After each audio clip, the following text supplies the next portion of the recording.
Hello students, कैसे हैं आप लोग। क्लास 11th में हम लोग जर्नल एंट्री कर रहे हैं। हम लोगों ने क्वेश्चन नंबर 21 तक कर लिया था, है ना। आज हम लोग स्टार्ट कर रहे हैं 22 से। चैप्टर कंप्लीट होने वाला है। देखते हैं कितने क्वेश्चंस कर लेते हैं। 22 से हम स्टार्ट तो करते हैं, अच्छे क्वेश्चन हैं। अब टीडी और सीडी वाला फंडा आने वाला है, ठीक है। तो without time wasting, TS Grewal 2024-25 edition question number 22 ये रहा आपकी स्क्रीन पर। Journalize the following transaction in the books of Messrs RK and company. Purchase good list price 20,000, purchase good of list price 20,000 from Naman, 15% TD, purchase goods of list price 30,000 from Amrit, 20% TD। Question को देख लो बेटा, पूरा TD CD है ना। पढ़कर time waste करने से कोई मतलब नहीं है। स्क्रीन पर आपका क्वेश्चन दिया है, तो अपन स्टार्ट करते हैं फर्स्ट से। सबसे पहले आपको मैं बता दूं ट्रेड डिस्काउंट होता क्या है। देखिए, जब भी व्यापारी अपने सप्लायर से माल खरीदता है तो जितना वो लिस्ट प्राइस यानी कि एमआरपी बताता है, जैसे हमने फोन करके पूछा कि भैया जींस का पूरा माल आ गया, बोले हाँ आ गया, कितने का है, बोले 1 लाख। अरे 1 लाख का सर डिस्काउंट 10% है सर, तो 1 लाख में से 10% माइनस हो गए, 90,000 का डिस्काउंट हो गया। मतलब ट्रेड डिस्काउंट जो होता है ना, वो क्या होता है, हम लोग किसी भी व्यापारी से जब माल खरीदते हैं तो वो जो डिस्काउंट हमें देता है वो कहलाता है ट्रेड डिस्काउंट। ये हर एक व्यापारी को मिलता है, चाहे कोई कैश में पेमेंट करे या ना करे, ये हमेशा मिलेगा, ठीक है। फिर उसके बाद बात करते हैं कैश डिस्काउंट। कैश डिस्काउंट सिर्फ उसी को मिलता है जो कैश में पेमेंट करता है, ठीक है। ट्रेड डिस्काउंट को हम हमारी जर्नल एंट्री में शो नहीं करते, सिर्फ अमाउंट माइनस करते हैं, और कैश डिस्काउंट को हम शो करते हैं। तो ये वाला क्वेश्चन टीडी का है, अगला क्वेश्चन सीडी का है। ये दो तो हम करेंगे ही करेंगे। तो स्टार्ट करते हैं। फर्स्ट ट्रांजेक्शन, गुड्स परचेज किया, लिस्ट प्राइस 20,000। मतलब हमने पूछा विशाल से कि भाई कितने का माल है, उसने कहा 20,000 का। हमने भैया डिस्काउंट सर 20% है, तो क्या करना है हमें, सिर्फ 20,000 का कितना परसेंट निकालना है, 20%। ये सारा आप वर्किंग नोट में बनाइएगा, ठीक है। एक तरफ आप अपने पेज पे यहां लिखिएगा वर्किंग नोट्स, और ऐसे फर्स्ट एंट्री तो इसका बना लीजिए। 20,000 का 20% कितना हुआ बेटा, 4,000। तो 20 में से 4 गए, मतलब हम पेमेंट कितने का करेंगे, 16,000 का। अब एंट्री तो हमें आती है ना, हमने माल खरीदा, परचेस किया, नगद है कि उधार, तो देखो लास्ट में लिखा है चेक पेमेंट, मतलब हमने पेमेंट किया है। तो परचेस टू बैंक क्या बनेगी फर्स्ट एंट्री बेटा, purchase account debit to bank account. नगद खरीदा है हमने कितने रुपए का, ये 16,000, ठीक है। नरेशन पूरी लिखिएगा। क्या लिखेंगे मैं बोलकर बता देती हूं आपको। Goods purchase at 20% trade discount from Vishal, है ना। यहां पे शो जरूर करना कि हमने किससे खरीदा है। Goods purchase from Vishal at 20% TD, ठीक है। इस तरह से अब आप एंट्रीज लिखिएगा नरेशन। नेक्स्ट सेकंड, कुछ भी नहीं है पूरे क्वेश्चन में, सिर्फ जितना भी टीडी हो वो हर बार माइनस करके लिखना, और कुछ नहीं है। फिर से, purchase good of list price 20,000 from Naman. Naman से खरीदा 20,000 का, 15% टीडी है अगेंस्ट कैश। कैश मतलब बदले में हमने कैश दिया है, तो पहले तो एंट्री बना लो। हमने क्या किया, फिर से माल खरीदा, परचेज अकाउंट डेबिट, पेमेंट किया, हाँ किया, कैसे किया, कैश में, ठीक है। फिर कितना पेमेंट किया भाई, तो कितने का माल है हमारा, 20,000। 20,000 का कितना निकलेगा, 15%। 2 0 से 2 0 कैंसिल, यानी कि 3,000। तो 3,000 रुपए आए, तो 20 में से 3 माइनस हो जाएंगे, तो कितने रुपए का? 17,000। ठीक है, नेक्स्ट में हमने कितने का माल खरीदा? 17,000। फिर वही नरेशन लिखना, गुड्स परचेज फ्रॉम विशाल की जगह क्या नाम लिखना? Naman, at the rate of 15% at discount. इस बार कितना परसेंट डिस्काउंट मिला? 15%। नेक्स्ट, फिर से माल खरीदा, परचेज अकाउंट डेबिट। अब इस बार देखो, लीस्ट प्राइस 30,000 की है, अमृत से खरीदा है। इस बार ना कैश दिया है, ना बैंक दिया है, नाम दिया है ना? ना कैश है ना बैंक है, मतलब इस बार ट्रांजैक्शन कैसा है बेटा? उधार, क्रेडिट। ठीक है, तो purchase account debit to Amrit account, goods purchase from Amrit at the rate of कितना परसेंट? 20%। तो 30,000 का निकालिए अब आप लोग, ये 30,000 का 20% कितना आएगा? 6,000। 30,000 में से 6,000 माइनस होंगे, तो आपका कितना आंसर आएगा? 24,000। ठीक है, सिर्फ जितना परसेंट डिस्काउंट है ना वो माइनस करके लिखना है। Next, purchase good from Hari and company. अब हरी एंड कंपनी से माल खरीदा, 40,000 उसकी लिस्ट प्राइस थी, एमआरपी 40,000, बट हमने 35,000 रुपए अगेंस्ट कैश, बट मैंने 35,000 रुपए का ही पेमेंट किया, तो फिर purchase account debit to cash, है ना? नाम नहीं आएगा क्योंकि पेमेंट कैश में दिया है। 40 का था बट पेमेंट कितने का किया बेटा हम लोगों ने? 35,000। तो कितने रुपए लिखूंगी मैं? 35,000। नेक्स्ट, नरेशन लिखना, goods purchase from Hari and company. Next, goods purchase from Amrit, list price 10,000 return. अब ये आप समझिएगा, देखो हमने अमृत से माल खरीदा था, यहां पे खरीदा था, कितने परसेंट का टीडी था? अमृत से जब माल खरीदा था तो 20%। यहां पे हमने 20% टीडी पर माल खरीदा था, तो ये माल उसने रिटर्न कर दिया कुछ, तो Amrit account debit to purchase return account, ये बनती है entry, Amrit account debit to purchase return.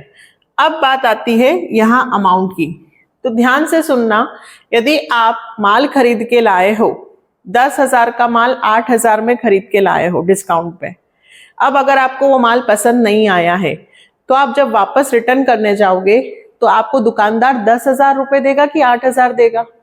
आप तो उसको 8 में खरीद के लाए थे ना, तो आप ये कहोगे कि नहीं इसकी तो एमआरपी 10,000 है, मेरे को तो 10,000 रुपए चाहिए, नहीं ना? जब रिटर्न करने जाओगे तो भी डिस्काउंट कट के ही पैसे मिलेंगे कि लिस्ट प्राइस पे मिलेंगे? नहीं ना। तो आपने कितने का माल रिटर्न किया? आपने रिटर्न किया है 10,000 का माल, तो 10,000 तो एमआरपी है, तो उस पे भी डिस्काउंट कट के आपको पैसे मिलेंगे। तो 10,000 का कितना परसेंट?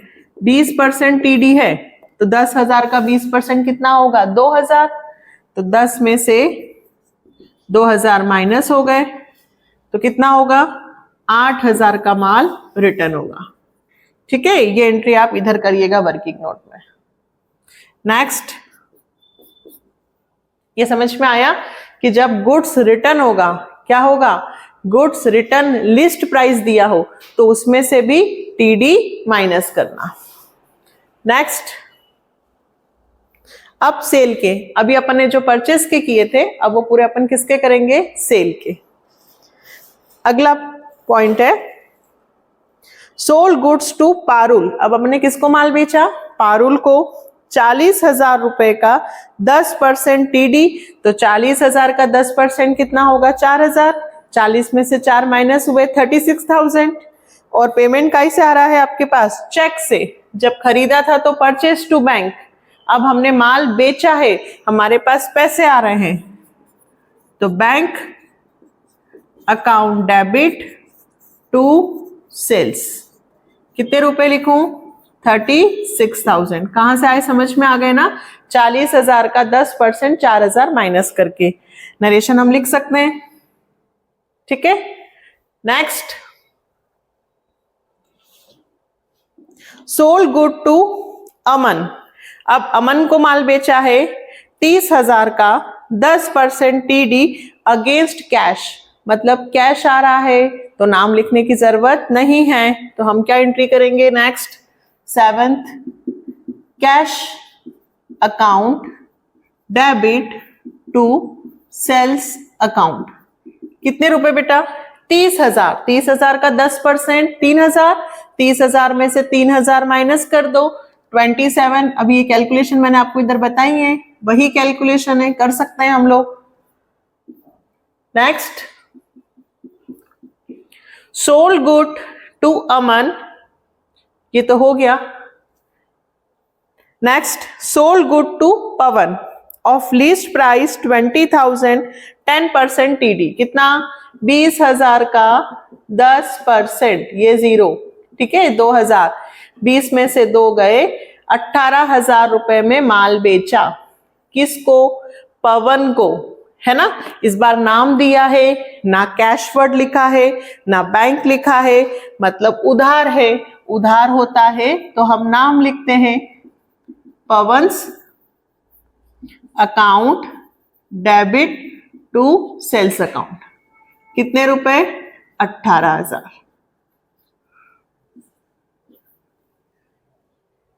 चेक से पेमेंट आया, बैंक लिखा, कैश में बेचा, कैश लिखा, कैश और चेक नहीं था, बैंक से उधार खरीदा तो नाम आया। Next, sold good to Yamini. Yamini को माल बेचा है 25,000 का था बट बेचा है 23,000 में, तो Yamini account debit to sales account. 25 का है, लिखेंगे कितने रुपए? 23,000। ठीक है, ये आपका 9th हो गया। नरेशन आप लिखेंगे good sold to Yamini. Next, sold good to 10,000। अब ये आप इसकी अच्छे से समझेंगे, पहले मैं इसकी एंट्री लिख देती हूं। एंट्री क्या बनेगी 10 की? हमने भूपेश को माल बेचा, Bhupesh account debit to sales. बेटा बहुत सिंपल होता है, सिर्फ इतना सा याद रखना होता है कि जब हम माल खरीदते हैं तो परचेज डेबिट होता है, जब हम माल बेचते हैं तो गुड्स की वैल्यू कम होती है तो सेल्स क्रेडिट होता है। अगर नगद बेचा है तो कैश टू सेल्स, उधार बेचा है तो name of the person to sales. ठीक है, अब देखो यहां पे आपको मैं वर्किंग नोट में समझाती हूं कि इसका वर्किंग नोट कैसे बनेगा। ये अच्छा है और इसके बाद वाला, दोनों ट्रांजैक्शन अच्छे हैं, ध्यान से समझना। Sold good costing 10,000, cost plus 20%। देखिए पहले तो माल कितने का था? 10 का, ठीक है। अब जब मैं इसको मार्केट में बेचूंगी, कहां बेचूंगी बेटा? मार्केट में, तो इसकी प्राइस कितनी हुई? एट 20% प्रॉफिट, तो मैं 20% निकालूंगी यानी कि 2,000, तो मैंने इसको एमआरपी रखी है 12,000 रुपए। 10 का माल मैं कितने में बेचने के लिए तैयार हूं? 12,000। जितना परसेंट प्रॉफिट बोले ना, सबसे पहले वो उसमें प्लस करना। फिर देखो आगे, आगे बोला है लेस 10% टीडी, मतलब मैंने प्रॉफिट तो पहले ऐड कर लिया, 12 में बेचने के लिए तैयार हूं। अब सामने वाले ने मुझसे डिस्काउंट बोला तो मैं फिर डिस्काउंट इसमें से माइनस कर दूंगी। 10% टीडी कितना हो गया? 1200, तो कितना आएगा? 10,800। तो मैंने भूपेश को माल कितने में बेचा? 10,800। ठीक है, क्या करना है? पहले प्रॉफिट प्लस फिर TD minus. Next 11th, sold good, ठीक है, purchase at least price of 50,000, sold at profit of 25%। देखिए मैंने माल खरीदा था, उस माल को पहले मैंने खरीदा था सोल्ड गुड्स, फिर लिखा है purchase at a list price of 50,000, 50,000 रुपए के लिस्ट प्राइस पर मैंने फिर से सोल्ड किया। Profit 25% less 10% TD discount against cheque. माल मैंने कितने में खरीदा था? 50 में। अब मैं जब उसको बेच रही हूं तो फिर से प्रॉफिट ऐड कर रही हूं, कितने परसेंट? 25%। सेम है, 50,000 कौन सी प्राइस है? List price. ऐड, तो 50,000 का माल था, 25% सबसे पहले मैं क्या ऐड करूं बेटा? प्रॉफिट, है ना। तो 50,000 का 25% यदि आप निकालते हैं तो 5, 25, 125, 12,500, ठीक है। 12,500 प्लस करो तो होता है 62,500। फिर लेस 10% टीडी, 6250 माइनस कर दो 56,250। क्या किया? वही जो हमने यहां किया था, प्रॉफिट प्लस और टीडी माइनस, प्रॉफिट प्लस और टीडी माइनस। किसको माल बेचा इस बार हमने? अगेंस्ट चेक, मतलब पेमेंट कैसे हुआ है? बैंक से पैसे हमारे पास आए, तो bank account debit to sales account. कितने रुपए लिखूंगे बेटा? 56,250। नरेशन लिखना, good sold at 25% profit and the rate of 10% TD. Last, Aman returned goods of least price 10,000 sold to him. हमने अमन को माल बेचा था, अब यहाँ पे कहीं अमन का नहीं लिखा है ना। अमन रिटर्न गुड्स, अमन गुड्स रिटर्न कर रहा है, हमने उसको माल बेचा था, सेल्स, ठीक है। जब एंट्री सेल्स किया होगा तो क्या बनी होगी? Aman to sales. अब रिटर्न हो रहा है तो क्या बनेगी? Sales return account debit to Aman. कितने का माल रिटर्न हो रहा है? 10,000 तो लिस्ट प्राइस है, तो 10% टीडी, रिटर्न करते वक्त भी टीडी माइनस होगा, तो 10 में से 1 गया। कितने का माल रिटर्न हुआ? 9,000। गुड्स रिटर्न बाय अमन। हो गया कंप्लीट। पूरा टीडी वाला क्वेश्चन था। नेक्स्ट पूरा सीडी है, इसे नोट डाउन कीजिए। चलो अब नेक्स्ट 23 करते हैं, है ना। 22 अभी हमने कौन सा किया? Trade discount.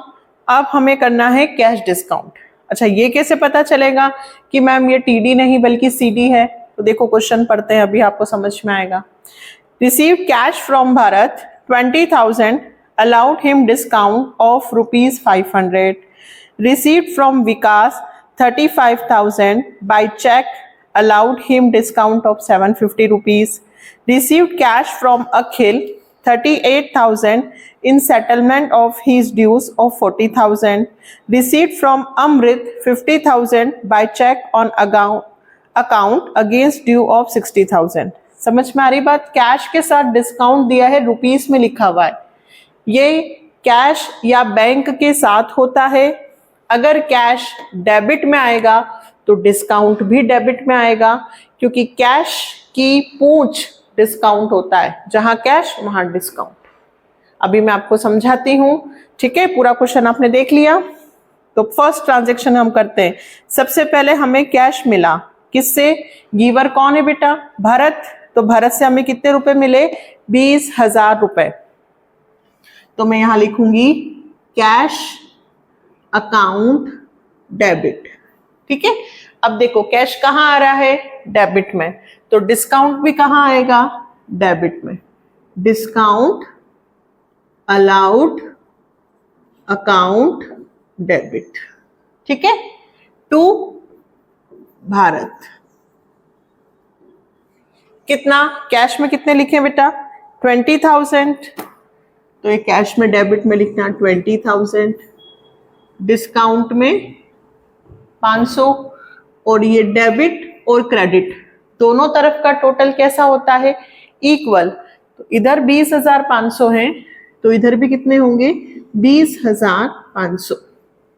ठीक है, नरेशन क्या लिखेंगे, cash received from Bharat and discount allowed. ठीक है, अब नरेशन नहीं लिखूंगी मैं, नरेशन आप लोग लिखिएगा, मैं ऑलरेडी बोल दूंगी, है ना, ओरल समझा देंगे। नेक्स्ट, रिसीव्ड फ्रॉम विकास। विकास से पैसे मिले, बट इस बार किससे मिले, चेक से। ठीक है, तो सिर्फ कैश की जगह क्या आ जाएगा, बैंक, क्योंकि इस बार हमें क्या मिला है, चेक। कितने रुपए का, 35,000। तो कैश की जगह इस बार हमारे पास क्या आया है, पैसा बैंक में आया है। कैश और बैंक सेम होता है, या तो कैश आएगा या चेक आएगा। तो बैंक अकाउंट डेबिट, और बैंक के साथ ही क्या लिखेंगे, discount allowed account debit to Vikas. Cash कितने का, चेक 35,000, डिस्काउंट कितने का, 750, दोनों को प्लस कर लो, 35,750। नरेशन क्या लिखेंगे बेटा, बस इस कैश की जगह क्या लिख देंगे, cheque. Cheque received from Vikas and discount allowed to him. Next, receive cash from Akhil. Akhil से कितने मिले, 38,000, जबकि ड्यूज था 40,000, और लिखा है सेटलमेंट। सेटलमेंट का मतलब होता है कि अब हम अखिल से को और पैसे रिसीव्ड, अखिल अभी हमें और पैसे नहीं देगा। हम अखिल से कितना मांगते थे, 40,000, बट उसने हमें 38,000 दे दिए हैं और कहा है कि अब मैं पैसे नहीं दूंगा, मेरा सेटलमेंट हो गया। तो 2,000 रुपए का हमारी तरफ से क्या हुआ, डिस्काउंट। ठीक है, कितने रुपए का, 2,000। फिर से लिखेंगे कैश अकाउंट डेबिट, फिर कैश कहाँ आया बेटा, डेबिट में, तो डिस्काउंट भी कहाँ आएगा, डेबिट में। Discount allowed account debit to Akhil. ठीक है, अब देखिए हमें कितने रुपए मिले, 38,000, हमारे डिस्काउंट कितने का हुआ, 2,000। तो हमें अखिल से लेने कितने थे, 40,000। हमारी लायबिलिटी 40,000 की थी, पर अब वो सेटल हो गई, अब वो हमें पैसे नहीं देगा। फिर लिखेंगे cash received from Akhil, discount allowed to him, वही चीज वापस से लिखेंगे। ठीक है, next, received from Amrit 50,000 by cheque on account against due of 60,000। अब यदि आप इसमें कहें कि मैम इसमें भी डिस्काउंट है क्या, 60,000 है और 50,000 रुपए मिले, नहीं, क्योंकि यहां पे सेटलमेंट वर्ड नहीं है। क्या वर्ड नहीं है, सेटलमेंट। मतलब अभी सेटलमेंट नहीं हुआ, मतलब अभी हम अमृत से 60,000 रुपए मांगते थे, उसने अभी हमें कितने रुपए दिए हैं, 50,000 रुपए। कहां से दिए हैं, चेक से। 10,000 रुपए और लेना अभी बाकी है। 10,000 रुपए डिस्काउंट में बिल्कुल नहीं लिखना है। तो हमारे पास चेक आया, तो हम क्या लिखेंगे, बैंक अकाउंट डेबिट टू, किसने दिया हमें, अमृत अकाउंट। अमृत से लेने कितने थे, 60,000। अमृत ने अभी हमें चेक कितने का दिया है, 50,000, ये 50,000। यहां पे डिस्काउंट नहीं है क्योंकि अभी सेटलमेंट वर्ड नहीं है, 10,000 का कोई डिस्काउंट नहीं दे रहे हम, वो और पैसे हमें देगा। नरेशन क्या लिखेंगे, cheque received from Amrit. Next, paid cash to Suresh in settlement of his dues avail discount of 2%। बहुत समझने की जरूरत है, हटकर है, आपको मैं समझाती हूं। पहले हमने सुरेश को पैसे दिए हैं, इस बार हमारे पास से पैसे जा रहे हैं, तो हम सुरेश को ऊपर लिखेंगे, सुरेश अकाउंट डेबिट टू, हमारे पास से क्या जा रहा है, कैश। ठीक है, अब इस बार कैश कहाँ है बेटा, क्रेडिट में, तो डिस्काउंट भी कहाँ आएगा, क्रेडिट में, डिस्काउंट रिसीव्ड। ठीक है, अब यहां पे समझने वाली बात यह है कि इन्होंने कहा है हमने 39,200 39,200 तो पेमेंट कर दिया है 2% के डिस्काउंट पर। कितने परसेंट डिस्काउंट पे, 2%। तो कितना डिस्काउंट हमें मिला, कितना सुरेश को पेमेंट करना था, सुरेश को जो पेमेंट करना था वो हमें पता नहीं है, हमने तो जो पेमेंट किया कैश वो पता है। देखिए टोटल कितना परसेंट होता है, 100%। तो 2% का डिस्काउंट गया, मतलब हमने अभी कितना परसेंट पे किया है, 98%। ये थोड़ा सा आपको समझना पड़ेगा, 98% का पेमेंट है और 2% का डिस्काउंट है। तो यहां जो वैल्यू होगी जो हमें सुरेश को पेमेंट करना है उसका 98 और उसका 2, तो यहां की वैल्यू तो हमें पता ही नहीं है, तो हम निकाल लेते हैं x का 98% है 39,200। हमें सुरेश को कितना पेमेंट करना है वो वैल्यू हमें पता नहीं है। सपोज किया कि हम उसको पेमेंट करेंगे x, तो x का ये 98% है और x का 2% निकालना है। तो x is equal to, percent हटेगा तो अपॉन में क्या लगेगा, 100। तो 39,200, ये 98/100 है बेटा, इस तरफ जाएगा ना तो 100 ऊपर और 98 नीचे, इसे कैंसिल करना है। किसकी टेबल से कैंसिल होगा, ये 2 से कैंसिल करेंगे कि 3 से, 3 से करें या 2 से करें, पहले 2 से कर लेते हैं। 2 1 जा 2, फिर 2 9 जा 18, 2 6 जा 12 और 2 0, 2 4 जा 8 और यहां आ गया 2 9 जा। ठीक है, अब देखो कहीं आ रहा है क्या ये, अगर मैं 49 में 4 का इंटू करूं तो 4 9 जा 36, 4 4 जा 16 17 18 19, ये हो गया। 49 की टेबल में 4 बार में आ रहा है ये, 49 1 जा 49 4 जा, तो ये 400 और ये 100, मतलब कितना आ गया, 40,000। पहले मैंने 2 से कैंसिल कर लिया, वैसे तो यहां पे भी जा रहा था, ये कितने से जा रहा था, 4 से, 4 8 जा 32, 4 9 जा 36 37 38 39, पर मैंने पहले 2 से कैंसिल किया, फिर मुझे समझ में आ गया ऐसे। तो 40,000, मतलब हमें सुरेश को कितना पेमेंट करना था यहाँ पे, 40,000। 40,000 का 98% मैंने पे कर दिया और 40,000 का 2% यानी कि 800 रुपए मुझे क्या मिला बेटा, डिस्काउंट। बहुत इंपॉर्टेंट है, ध्यान रखना है। उन्होंने कहा 2% डिस्काउंट लेने के बाद हमने सुरेश को 39,200 पे कर दिए हैं। तो भाई पे करना कितना था, 40,000।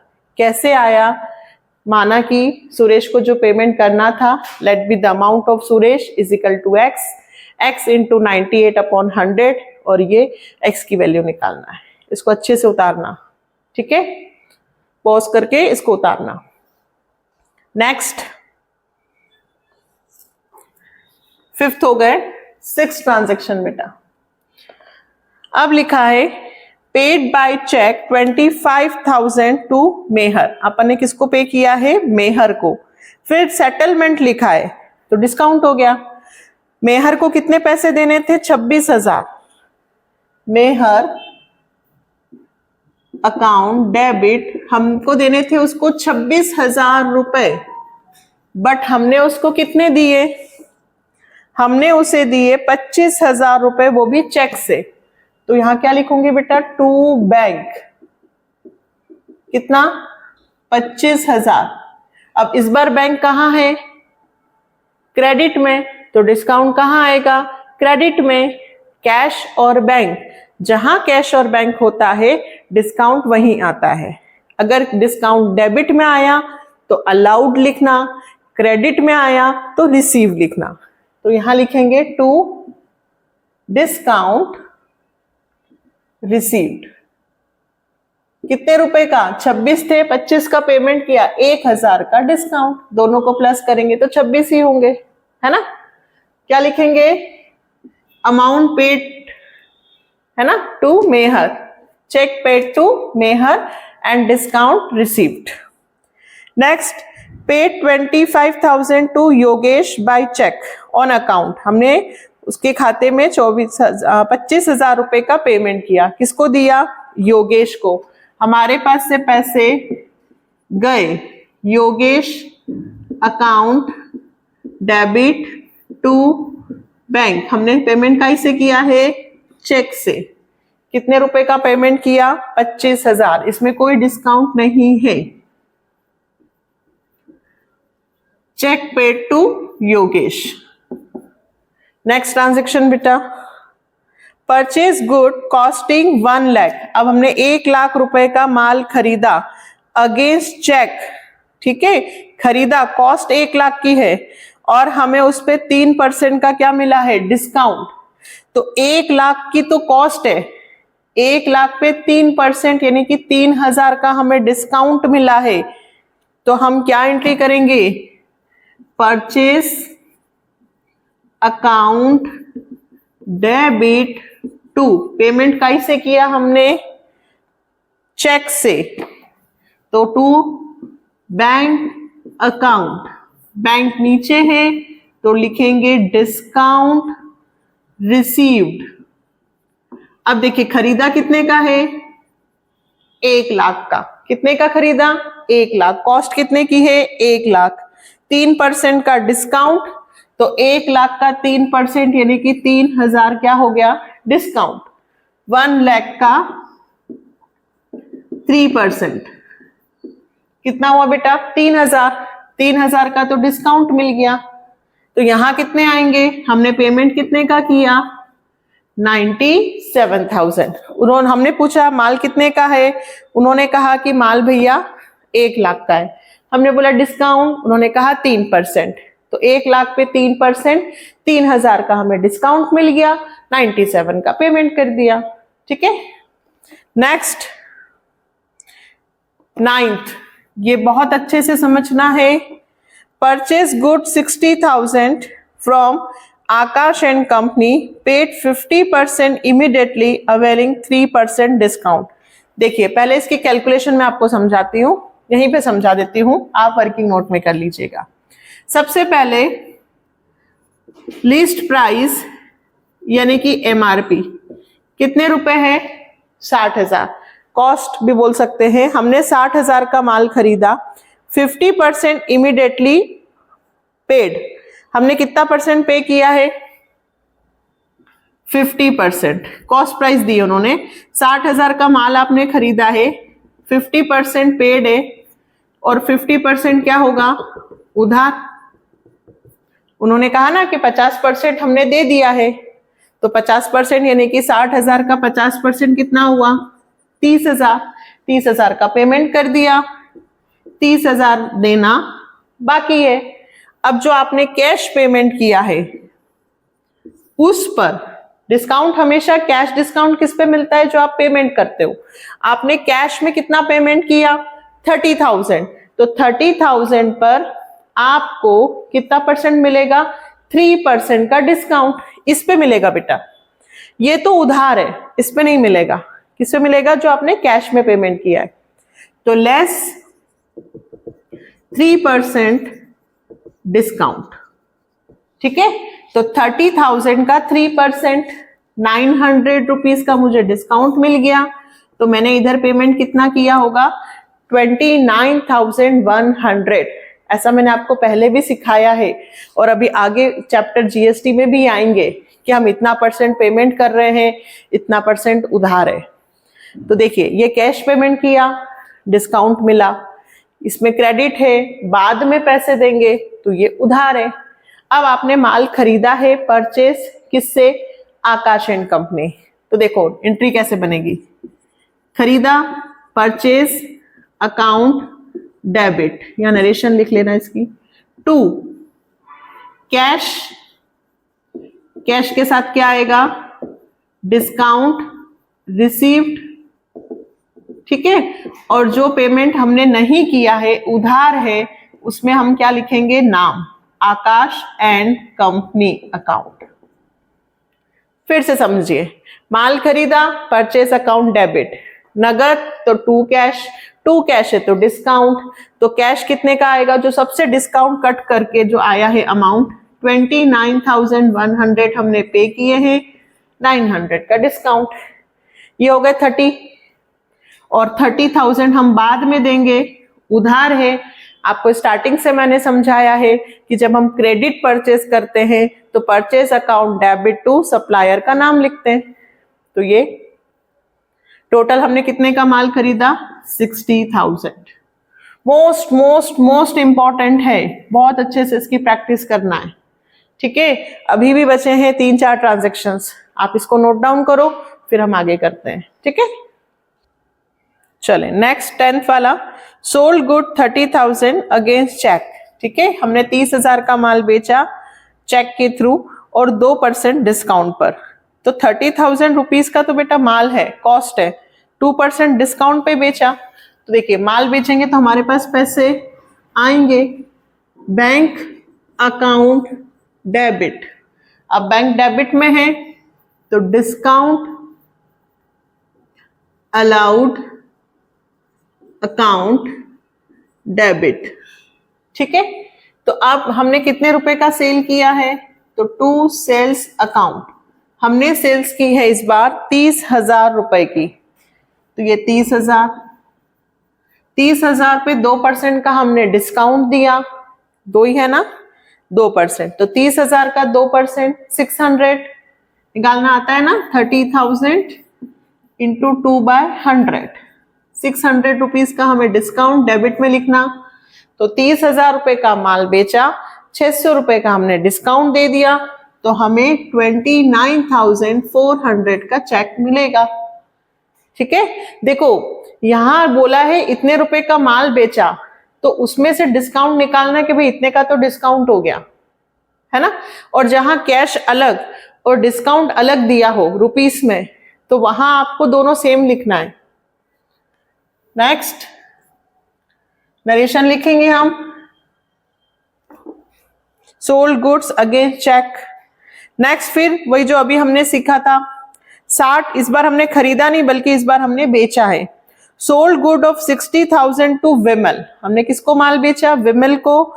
विमल ने 50%, Vimal receive 50% of due amount allowing 2% discount, 50% मिल गया है, 50% बाकी होगा, और जो ड्यू अमाउंट है उस पर तो डिस्काउंट मिलेगा नहीं, डिस्काउंट किस पे मिलेगा, जो हमने कैश पेमेंट किया है, सेम वो का वही है जो अभी हमने किया था, बस इस बार परचेज की जगह क्या है, सेल।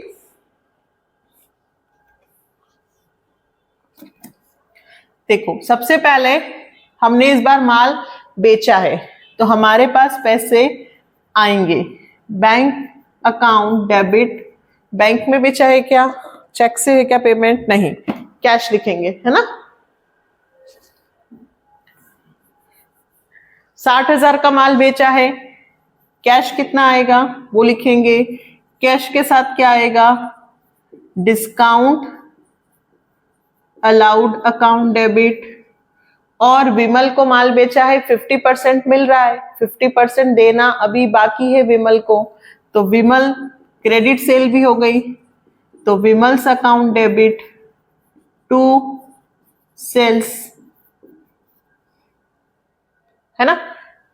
कैसे, इधर देखो माल कितने का है, 60,000, 50% रिसीव्ड, 50% रिसीव्ड हुआ मतलब 30,000, 30,000 पे 2% का डिस्काउंट मिला, कितना percent, 50% of due amount allowing 2% discount, है ना। 50% का हमने इस बार हमने सेल किया है, तो हमें 30,000 पे 2% का हमने उसको क्या दिया है, डिस्काउंट, तो 30,000 का 2% यानी कि 600 रुपए। तो यहां में पेमेंट कितना मिलेगा मुझे? 29,400। 60,000 का माल बेचा, 50% दे दिया 30,000 रुपए पर 2% डिस्काउंट काट कर, तो 30,000 में से 2% 600 रुपए माइनस यानी कि 29,400 हमें मिले। तो कैश में कितने लिखूंगी? 29,400। डिस्काउंट कितने का दिया? 600। ये हो गया 30,000। और बाकी का जो 50% है वो ड्यू है, मतलब क्रेडिट। जब क्रेडिट होता है तो हम नेम ऑफ द पर्सन लिखते हैं। हमने किसको माल बेचा है? विमल को। तो 30,000 ये टोटल कितना हो गया? 60,000। उसमें परचेज था, इसमें सेल है। आया? चलिए नेक्स्ट दो बहुत अच्छे ट्रांजैक्शन है, ध्यान से देखेंगे। पहले 12। अब लिखा है Mittal brothers purchase 100 shawls and 3,000 पर shawl, allowed 10% trade discount and 3% cash discount if payment is made within 14 days.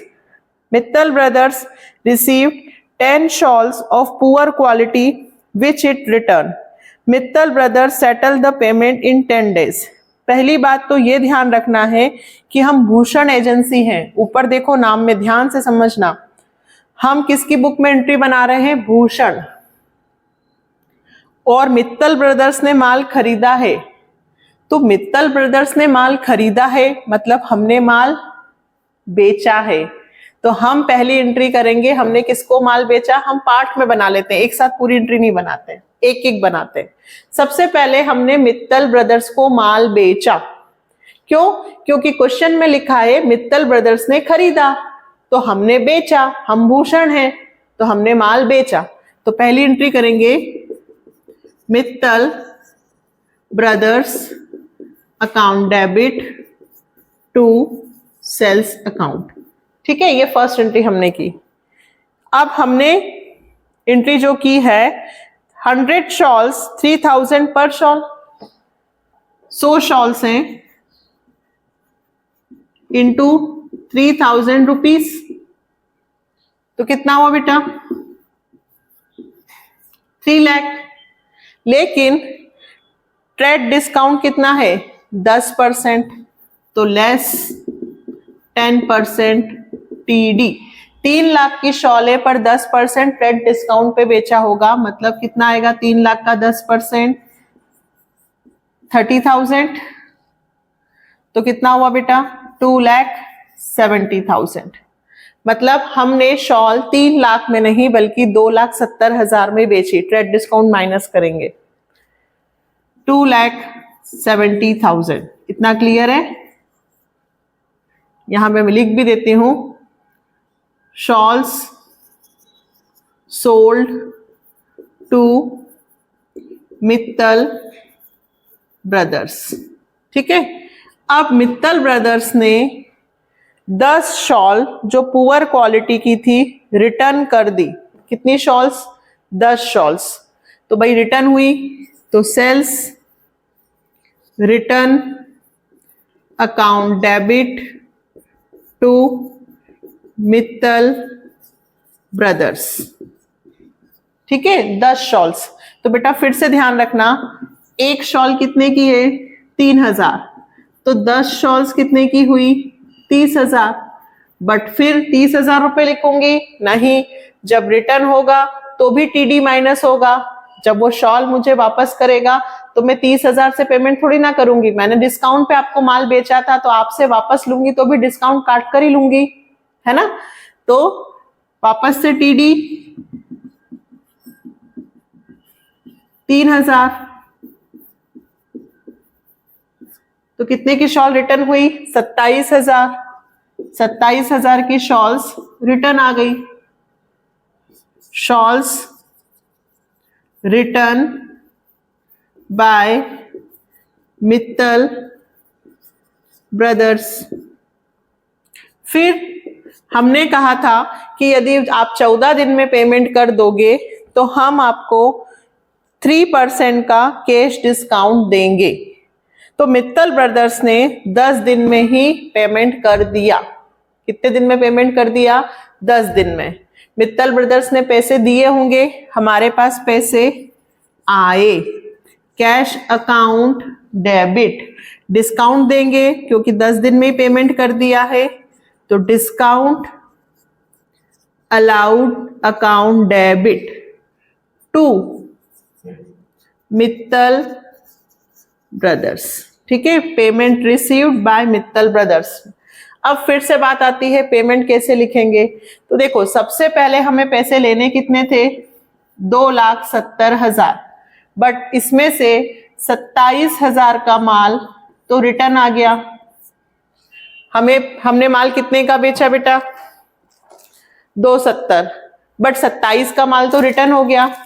तो 2,70,000 में से 27,000 यदि मैं माइनस कर दूं तो यह आता है 2,43,000। इस पर कितना परसेंट? मतलब मित्तल ब्रदर्स को हमें 2,43,000 देना है। इसमें से इसको क्या कर दिया? माइनस। मित्तल ब्रदर्स कितने रुपए देंगे? 2,43,000, बट 3% का उनको मिलेगा डिस्काउंट, तो 3% का डिस्काउंट यानी कि 7,290 का उनको मिल गया डिस्काउंट। तो वो मुझे कितना पेमेंट करेंगे? 2,35,710। इसका कितना निकाल लेना है? 3%। 2 0 से 2 0 कैंसल, 3 0, 3 3 से 9, 3 4 से 12, 6 और ये 7,290। ठीक है, आया समझ में? फिर से एक बार समझते हैं। सबसे पहले मित्तल ब्रदर्स ने हमसे क्या खरीदी? शॉल। मित्तल ब्रदर्स ने खरीदी है, मतलब हमने बेची, तो सबसे पहले एंट्री हुई मित्तल ब्रदर्स टू सेल्स। फिर 10 शॉल उन्होंने रिटर्न की, टीडी माइनस करना है दोनों में, 10%, 10%। अब मित्तल ब्रदर्स को पेमेंट कितना करना था? 2,70,000, बट इतने का उन्होंने रिटर्न कर दिया, तो उन्हें पेमेंट करना था 2,43,000। मित्तल ब्रदर्स से हमें 2,43,000 रुपए लेने थे, बट 3% का हमें डिस्काउंट देना है, तो 3% हमने डिस्काउंट दे दिया। क्यों? क्योंकि उन्होंने 10 दिन में हमें पेमेंट कर दिया। ठीक है, एक और बचा है, आप करेंगे? मैं ही कर देती हूं। चले, अगला है sold to Gupta shawl 100 shawl and 200 rupees पर shawl on 4th January, trade discount 25%। ठीक है, तो पहली एंट्री तो हम इसकी कर देते हैं। ये आपने उतार लिया क्या? इसको उतार लो, तो मैं इधर से साफ कर देती हूँ, यहां लास्ट कर देती हूँ, है ना।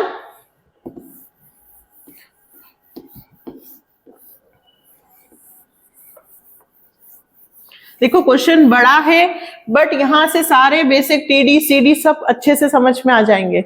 ये बहुत इंपॉर्टेंट क्वेश्चन है, 21, 22, 23, 24, 25, लास्ट 13।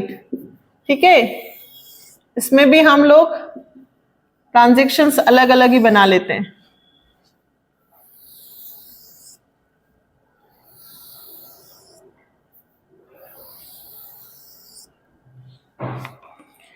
देखो, सबसे पहले हमने सोल्ड किया है गुप्ता शॉल्स को 100 शॉल 200 पर शॉल 4th जनवरी।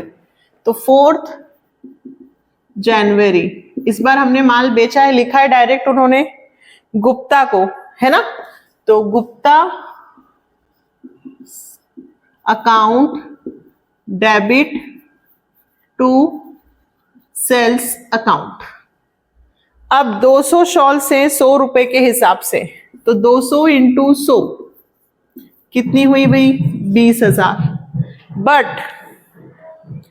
25% टीडी, कितना परसेंट? 25% टीडी, तो लेस 25%। तो 20,000 का 25% यदि मैं निकालू बेटा, तो 5,000 रुपए, मतलब हमने कितने में बेचा है? 15,000। टीडी को कभी भी शो नहीं करते हैं, तो टीडी डायरेक्ट माइनस कर दिया, तो हमने कितने में बेचा? 15,000। Goods sold to Gupta at the rate of 25% TD। ठीक, 4 जनवरी को। अब देखिए उन्होंने कहा हम कैश डिस्काउंट देंगे 5% if full payment is made with in 14 days. यदि आप फुल पेमेंट कर दो कितने दिन में, 14 दिन में, तो हम आपको डिस्काउंट देंगे। तो Gupta shawl send 50% of payment on 14th January and balance payment on 10th फरवरी। तो बेटा जी यहाँ पे इसको डिस्काउंट नहीं मिलेगा क्योंकि क्वेश्चन में स्पेसिफाई करके दिया है if full payment is made. वहां लिखा है कि यदि आप पूरा पैसा दे दोगे, ठीक है, उन्होंने कहा कि यदि आप 15,000 रुपए पूरे दे दोगे तो हम आपको डिस्काउंट देंगे। बट उन्होंने गुप्ता शॉल्स ने send 50% of payment on 14 January and balance payment on 10 फरवरी। तो लेकिन उन्होंने तो पूरा पेमेंट एक साथ किया ही नहीं, उन्होंने 14 जनवरी को आधा पेमेंट किया। बेचा कब था, 4 को, और उन्होंने आधा पेमेंट किया 14 जनवरी को और आधा पेमेंट किया 10 फरवरी को। ठीक है, तो यहां पे कैश डिस्काउंट नहीं मिलेगा। क्यों? क्योंकि उन्होंने, गुप्ता ने शर्त पूरी नहीं की। अगर वो पूरा पेमेंट करते तो पैसे मिलते, अगर वो 14 जनवरी को ही पूरे 15,000 रुपए दे देते तो डिस्काउंट मिल जाता, बट वो आधा ही पेमेंट कर रहे हैं।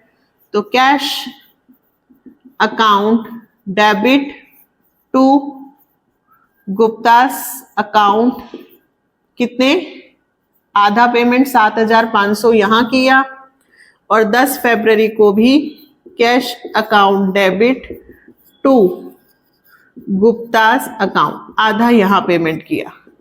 मतलब यहां पे payment receive, half payment receive, half payment receive लिखना। यहां पे डिस्काउंट नहीं दिया जाएगा। क्यों? क्योंकि उन्होंने फुल पेमेंट 15 दिन में नहीं किया। बहुत अच्छा क्वेश्चन है, इसलिए ट्रांजैक्शंस को ध्यान रखकर करना है। ठीक है, पढ़ाते वक्त मिस्टेक हो जाती है, पढ़ने में स्टूडेंट से क्या टीचर से भी हो जाती है, इसलिए बहुत ध्यान से पढ़कर करना है। बहुत अच्छा क्वेश्चन है। एक और करते हैं अपन 24, इसे जल्दी से उतार लीजिए। चलिए 24 देखें।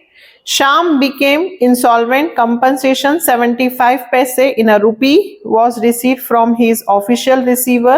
He owed us 10,000. हम उससे कितने रुपए मांग रहे थे? 10,000. Received cash from Ramesh, whose account was written off last year as bad debt. Rent due to landlord. Salary due to staff. Placed an order with Rakesh for supply of goods of the lease price of 1 lakh. In these connection, Raman paid 10% of the lease price as advance by check. Supply goods costing 3,600 to Sanjay. Issued invoice at 20% above cost, less 10% TD, or last transaction paid 1,000 in cash to Radhe for outstanding bill for printing. Most important question है ये। 23, 22 आज का पूरा जो video है वो ही बहुत important है, इसलिए इन क्वेश्चंस को बिल्कुल नहीं छोड़ना है। ठीक है, तो सबसे पहले देखो, हमें शाम से पैसे लेने थे, ठीक है, अब उसने हमें से 75 पैसे रुपीस लौटाए। 1 रुपए में से 75 पैसे लौटाए। ये मैंने आपको पहले भी समझाया है कि 75 पैसे इस तरह से लिखा जाता है। तो यदि मैं पॉइंट हटाती हूं तो अपॉन में कितने लगते हैं बेटा? 2, 0, मतलब 75 पैसे का मतलब हुआ 75%। तो 10,000 में से उन्होंने मुझे 75% यानी कि 7,500 रुपए ही दिए। बाकी के 2,500 रुपए क्या हो गए? डूब गए, है ना। जब कोई व्यक्ति इनसॉल्वेंट हो जाता है, उसके पास पैसा नहीं होता है, तो वो जितना पैसा देगा, मेरे पास पैसा आया कितना? कैश अकाउंट डेबिट, पैसे आए कितने? 7,500। किसने दिए? श्याम ने। शाम को देने कितने थे? 10,000। कितने देने थे? 10,000। हम उससे कितना पैसा मांग रहे थे? 10,000। उसने कितने दिए? 7,500। बाकी का जो पैसा डूब गया उसे बोलेंगे बैड डेब्ट्स अकाउंट डेबिट। कितने रुपए डूबे? 2500। ठीक है, नरेशन आप लोग लिख लेंगे। क्या लिखेंगे? लिखेंगे श्याम बिकेम इंसॉल्वेंट एंड 75 पैसे इन अ रूपी। बस इतना। ठीक है, नेक्स्ट। बहुत अच्छा ट्रांजैक्शन है, मोस्ट इंपॉर्टेंट, बिल्कुल एग्जाम में आएगा आप लोगों को, प्रैक्टिस कर लेना अच्छे से। जितना पैसा रिसीव्ड होगा वो कैश में, और जो डूब जाता है, लॉस होता है, जो मनी नहीं रिकवर होती है, इरिकवरेबल मनी, उसे बोलते हैं बैड डेब्ट। Next, received cash from Ramesh whose account was written off last year as bad debt। देखिए, पिछले साल मैंने एंट्री लिखी थी बैड डेब्ट टू रमेश, है ना।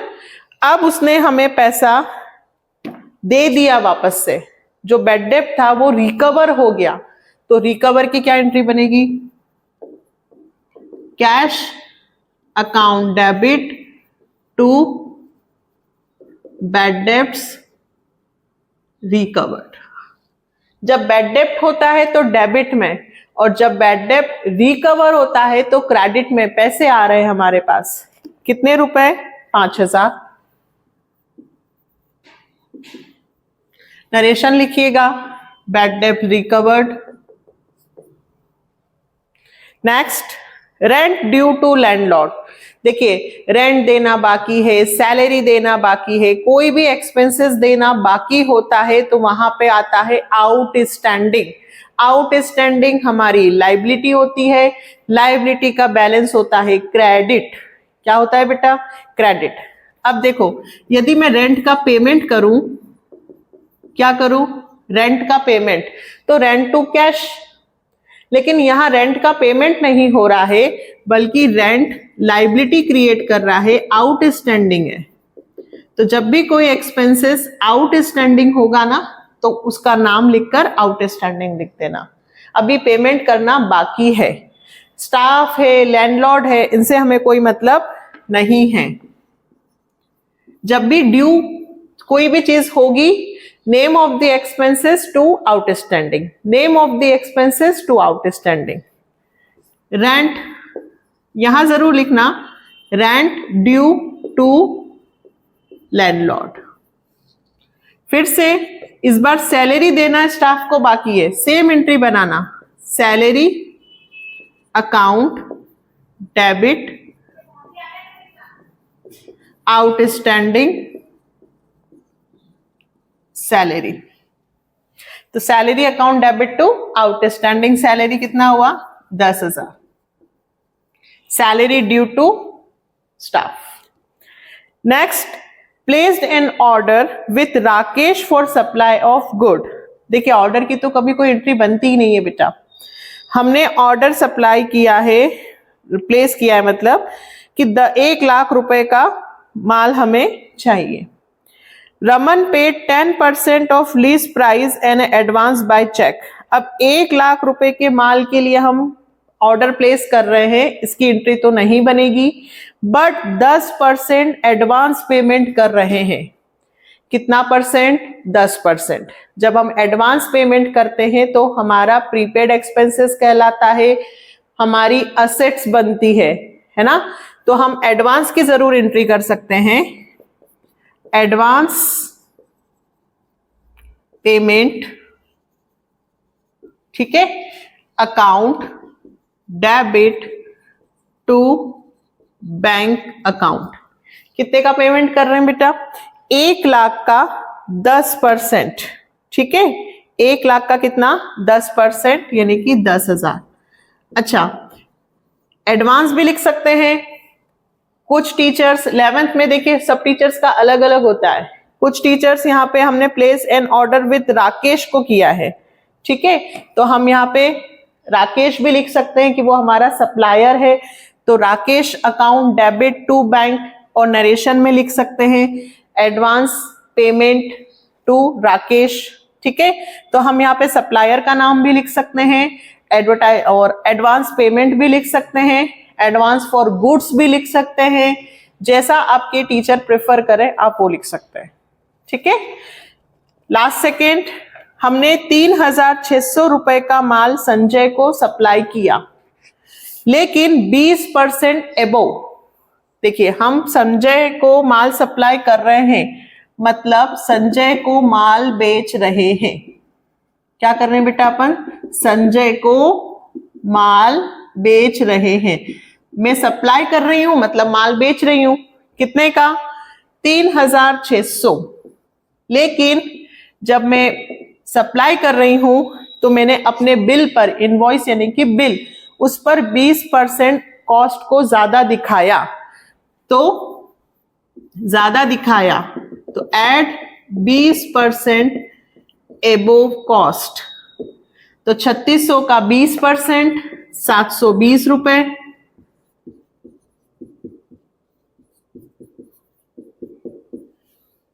जीरो टू 6612, ठीक है।